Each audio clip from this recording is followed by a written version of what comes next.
ہاں بھائی نے سوال پوچھا ہے، مرحوم ماں باپ کی نمازوں کا فدیے کا کیا طریقہ ہے؟ یہ بہت اہم سوال ہے، اس کو اچھی طرح سے جواب کو سمجھیں۔ لوگ کیا کرتے ہیں، والدین میں سے کسی کا انتقال ہو گیا تو ان کی ساری زندگی کی نمازیں کاؤنٹ کرتے ہیں کہ کون کون سی نمازیں انہوں نے نہیں پڑھی ہیں، پھر علماء کرام سے رابطہ کرتے ہیں کہ حضرت میرے والد کے ذمے مثال کے طور پر 3000 نمازیں تھیں، تو کیا شرعی طور پر ان کا فدیہ مجھ پہ دینا لازم ہے؟ مفتی صاحب جواب میں کہتے ہیں کہ اگر انہوں نے وصیت نہیں کی اور وراثت نہیں چھوڑی تو پھر آپ پر شرعاً لازم نہیں ہے۔ پھر بندہ یہ پوچھتا ہے مفتی صاحب سے، اگر میں خوشی خوشی یہ دینا چاہوں تو کیا میرے والدین کو فائدہ ہوگا؟ مفتی صاحب جواب میں کہتے ہیں ہاں، جملہ مکمل کریں، ہوگا۔ پھر جو پوچھنے والا ہے وہ کہتا ہے میرے ذمہ لازم تو نہیں ہے، لیکن اگر میں دوں گا تو امید ہے میرے والدین سے عذاب ہٹ جائے۔ پھر اس کے دل میں یہ بات آتی اگر نہیں دیا تو عذاب ہوتا رہے گا۔ تو بتاؤ دنیا میں کون ہے جو ماں باپ کو عذاب میں دیکھنا چاہے؟ اس کا نتیجہ یہ نکلتا ہے کہ عملی طور پر وہ یہی سمجھتا ہے کہ مجھے دینا ہے۔ نہیں آئی سمجھ میں بات؟ اور 4-4 5-5 ہزار نمازوں کا فدیہ 4-5 ہزار روپے نہیں ہوتا، جائیدادیں بک جاتی ہیں لوگوں کی۔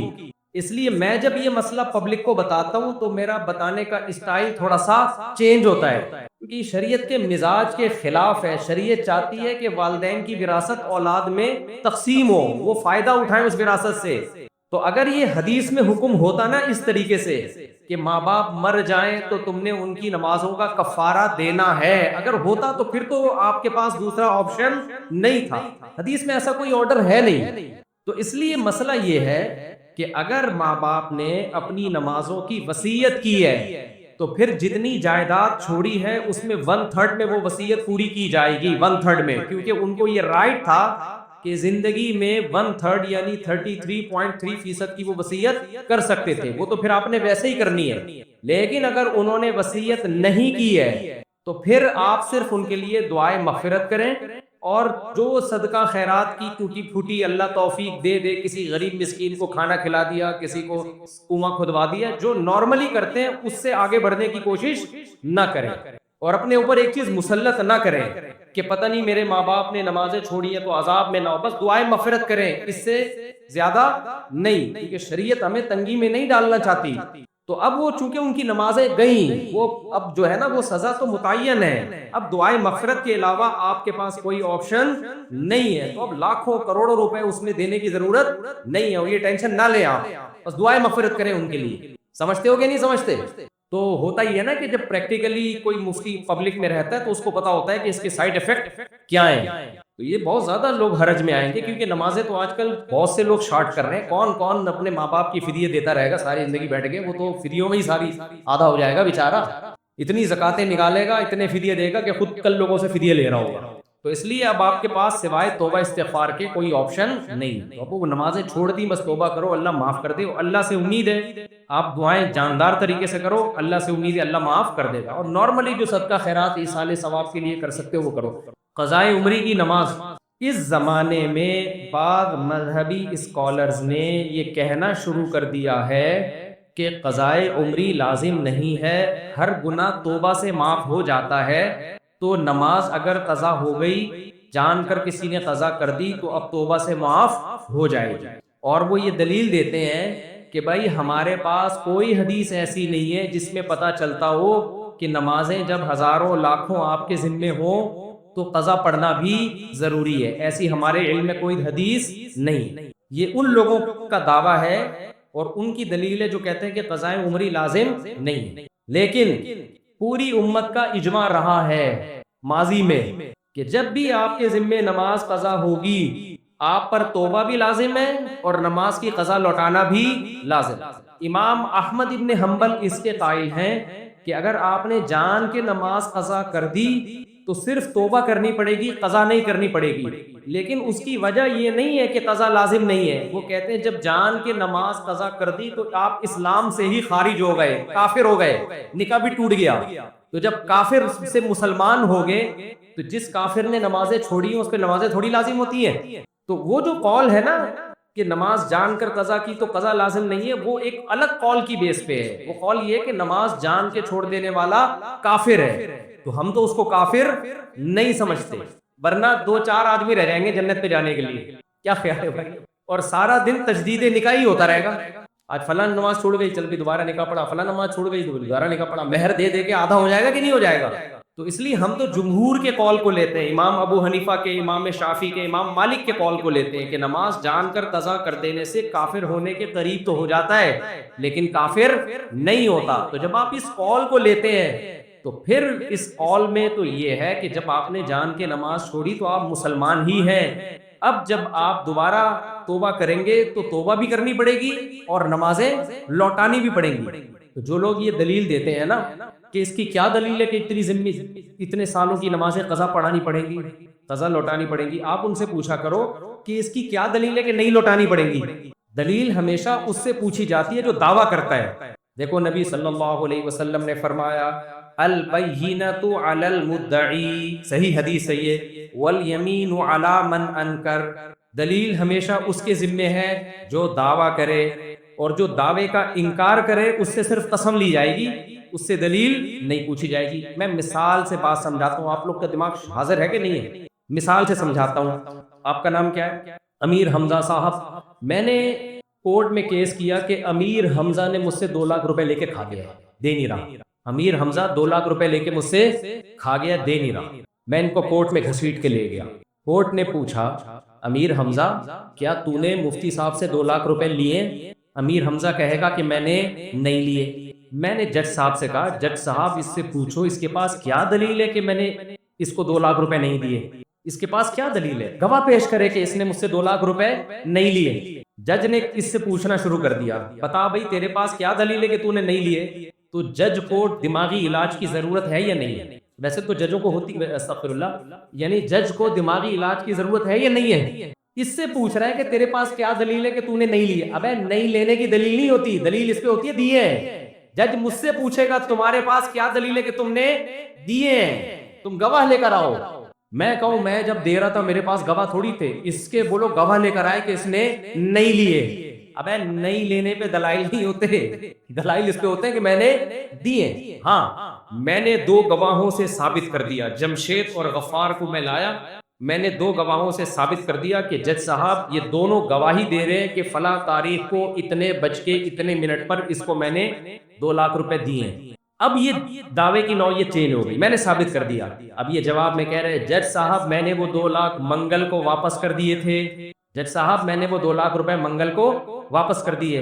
اب جج مجھ سے پوچھ رہا ہے تمہارے پاس کیا دلیل ہے کہ واپس نہیں کیے. اب یہ الٹا سوال ہو جائے گا. اب جج اس سے پوچھے گا کہ تم نے منگل کو واپس کیے، تمہارے پاس کیا دلیل ہے کہ تم نے واپس کیے، تم گواہ لے کر آؤ. اب مدعی کون بن گیا؟ یہ. تو جو دعویٰ کرتا ہے دلیل اس کے ذمہ ہوتی ہے. اب قضائے عمری کے مسئلے میں سمجھو خوب اچھی طرح، تبھی تو ہم کہتے ہیں مجتہدین کو فالو کرو. ابو حنیفہ، شافعی، مالک، احمد بن حنبل یہ قرآن و سنت کو ہم سے زیادہ سمجھتے تھے. آج کل کے اسکالرز کے پاس حدیثیں تو ہیں، حدیث سمجھنے کے لیے جو کھوپڑی ہونی چاہیے نا حدیث کا مطلب سمجھنے کے لیے، جو سینس ہونی چاہیے، وہ سینس مارکیٹ سے شارٹ چل رہی ہے. تو قضائے عمری پر دلیل کی ضرورت نہیں ہے. دلیل ان لوگوں سے ہم مانگیں گے جو یہ کہتے ہیں کہ نماز جب قضا ہو جائے تو قضا پڑھنا ضروری نہیں ہے، صرف توبہ سے معاف ہو جائے گی. یعنی نماز پڑھے بغیر بھی ذمے سے ساقط ہو سکتی ہے. ہم کہیں گے اس کی کیا دلیل ہے قرآن و سنت میں کہ نماز آپ کے ذمے تھی اور آپ نے نہیں پڑھی تو وہ ذمے سے صرف توبہ سے ساقط ہوگی. دنیا میں کوئی بھی چیز جو آپ کے ذمے میں ہو صرف ایکسکیوز کرنے سے کبھی بھی ساقط نہیں ہوتی. میں نے اس سے 2 لاکھ روپے قرضہ لیا، میں نے کہا منگل کو دوں گا، ٹائم منگل کا تھا، بدھ کو تک میں نے ڈیلے کر دیا تو قضا کر دیا نا. جب ایک چیز میں نے ڈیلے کر دی تو میں ایکسکیوز بھی کروں گا اور پیسے بھی دوں گا. اب یہ میرے پاس آئے کہ آپ نے پیر کا وعدہ کیا تھا مفتی صاحب، ابھی تک آپ نے میرے پیسے نہیں دیے. میں سخت ٹینشن میں گیا ہوں، میں نے کہا میں بہت ایکسکیوز کرتا ہوں آپ سے، I am very sorry, I am sorry. کہہ کہ چلے ٹھیک ہے آپ نے ڈیلے کر دیا، قضا کر دیا، ٹائم پہ آپ نے پے نہیں کیا، کوئی بات نہیں، اب آپ کے ذمے میں تو ہے نا، اب آپ دے دیں، میں معاف کرتا ہوں لیکن اب آپ دے دیں. میں نے کہا جب تو نے معاف کر دیا تو ساقط ہو گیا. وہ کہے گا بھائی میں نے ڈیلے کرنے کے جرم کو معاف کیا ہے، قرضہ معاف میں نے نہیں کیا۔ کیا دلیل ہے کہ میں نے قرضہ بھی معاف کیا ہے؟ میں کہوں آپ کے پاس کیا دلیل ہے کہ معاف نہیں کیا؟ تو یہ وہی بے وقوفوں والا سوال ہو جائے گا، کہے گا بھائی مفتی صاحب آپ کے پاس کیا دلیل ہے کہ میں نے قرضہ بھی معاف کر دیا ہے؟ تو ہم ان لوگوں سے پوچھتے ہیں جو کہتے ہیں قضا پڑھے بغیر بھی ساقط ہوتی ہے، تمہارے پاس کیا دلیل ہے کہ اللہ کا قرضہ تھا، نماز ذمے میں تھی آپ کے، اور آپ پڑھے بھی نہیں پھر بھی اللہ نے معاف کر دیے پڑھے بغیر؟ کوئی قرآن کی آیت دکھاؤ یا کوئی حدیث دکھاؤ، کیونکہ اللہ کی بات ہم تک یا تو قرآن کے ذریعے پہنچتی ہے یا نبی کے ذریعے۔ تو قرآن میں کہاں لکھا ہے کہ جس نے نماز جان کر قضا کر دی تو صرف توبہ سے معاف ہو جائے گی، دینا ضروری نہیں ہے، قضا ضروری نہیں ہے؟ اور حدیث میں کہاں لکھا ہے کہ جس نے نماز جان کر قضا کر دی صرف توبہ سے معاف ہو جائے گی؟ بلکہ حدیث اور قرآن میں الٹا لکھا ہوا ہے۔ حدیث میں آتا ہے دین اللہ احق ان یقضا، اللہ کا قرض اس بات کے زیادہ لائق ہے کہ اس کو ادا کیا جائے۔ نبی سے جب بھی نماز قضا ہوئی ہے، چاہے جان کر ہوئی ہو، آپ ظاہر ہے جان کے ویسے نماز قضا نہیں کریں گے، لیکن جنگ میں آپ سے نماز قضا ہوئی، غزوہ خندق میں 4 نمازیں قضا ہوئی ہیں، تیروں کی برسات تھی، آپ نماز پڑھ نہیں پائے تھے، اور اس وقت اللہ نے سفر میں نماز کیسے پڑھی جائے یہ طریقہ بھی نہیں بتایا تھا کہ جنگ میں کیسے نماز پڑھی جائے، تو اس لیے آپ کی نماز قضا ہو گئی۔ تو صرف توبہ کو کافی نہیں سمجھا گیا، 4 نمازیں قضا کی گئی ہیں پھر اگلی پڑھی گئی ہے۔ اسی وجہ سے امام ابو حنیفہ کہتے ہیں جب آپ سے جان کے نماز قضا ہو گئی تو نہ صرف یہ کہ قضا پڑھنا ضروری ہے بلکہ اگلی ہوگی نہیں جب تک پچھلی قضا پڑھو گے نہیں آپ۔ ہاں جب نمازیں بہت زیادہ ہو جائیں تو پھر ترتیب ساقط ہو جاتی ہے۔ اچھا یہ لوگ ایک دلیل اور دیتے ہیں، بھائی جب اتنی ساری نمازیں آپ کے ذمے آ گئیں، 10 سال کی نمازیں، 20 سال کی نمازیں، تو وہ صرف توبہ سے معاف ہوں گی، قضا پڑھنا ضروری نہیں ہے۔ اور اس کی دلیل وہ یہ دیتے ہیں کہ ما جعل علیکم فی الدین من حرج، اللہ نے دین میں تنگی نہیں رکھی ہے۔ 20 سال کی نمازیں پڑھنا ٹینشن کا کام ہے یا نہیں ہے؟ تو اللہ تو کہہ رہا ہے دین میں ٹینشن نہیں ہے۔ اس کا جواب یہ میرے بھائی کہ ہم اگر یہ کہہ رہے ہوتے ہیں نا 10 سال کی نمازیں ایک دن میں کمپلیٹ کر لیں پھر ٹینشن ہوتی، علماء تو کہتے ہیں 10 سال کی نمازیں 10 سال میں کمپلیٹ کر لو میرے بھائی۔ اس کی مثال ہے آپ پہ 1 کروڑ کا قرضہ آ گیا، آپ نے کہا تھا منگل کو دوں گا، اب آپ دے نہیں رہے، تو جج کہتا ہے قسطوں میں دے دے بھائی۔ جج یہ تھوڑی کہے گا کہ معاف، کیونکہ قرضہ زیادہ ہے لہذا معاف۔ جج کہے گا جتنی گنجائش ہے سورس آف انکم دکھاؤ اور اپنے ایکسپینسز دکھاؤ، اتنا بچ رہا ہے نا، یہ جو بچ رہا ہے نا یہ منتھلی ماہانہ کر کر کے دے دو۔ پوری دنیا میں لا یہی ہے کہ قسطیں باندھی جاتی ہیں، معاف نہیں کیا جاتا۔ معاف جب ہی ہوگا جب صاحب حق معاف کر دے۔ تو جب اللہ کہہ دے کہ میں نے نماز ساقط کر دی ہے تو ہم کہیں گے بھائی نماز ساقط ہو گئی ہے، لیکن اب تک کی رپورٹ کے مطابق اللہ نے ایسا کچھ کہا نہیں ہے، نہ اللہ نے کہا ہے نہ اللہ کے نبی نے کہا ہے۔ تو حرج جب ہوتا جب علماء یہ کہتے کہ ایک ہی دن میں ساری نمازیں پڑھی جائیں گی، ایک دن میں نہیں، 10 سال کی نمازیں آپ کتنے دن میں پڑھیں؟ 10 سال میں پڑھیں، ہر نماز کے ساتھ ایک قضا کرنا۔ سمجھتے ہو کہ نہیں سمجھتے ہو؟